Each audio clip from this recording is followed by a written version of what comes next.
Nói bây giờ ta làm món tu đấy. Đó. Rồi ta làm món đồ tu đây đấy.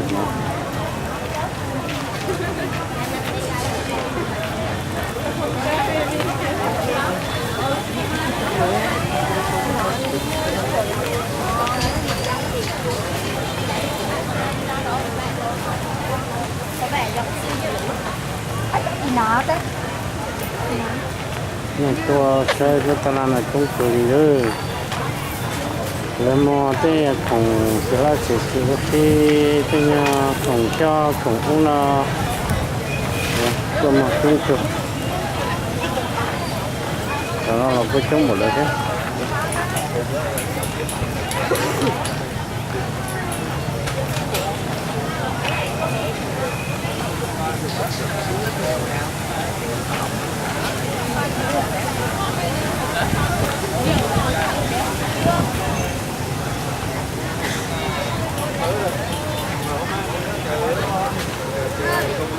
Không nặng về sờ đâu chắc kinh chị. Đâu cài bố mua đoan để lên nắng. Không cài bố nó chủ. Nhưng mà đâu thế? Nắng.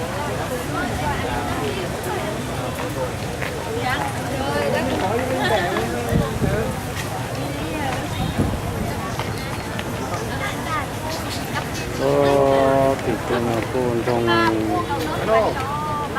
cái chuyện nó là lúc phải này nữa để nó là sao tôi đi sát bị là Anh hả?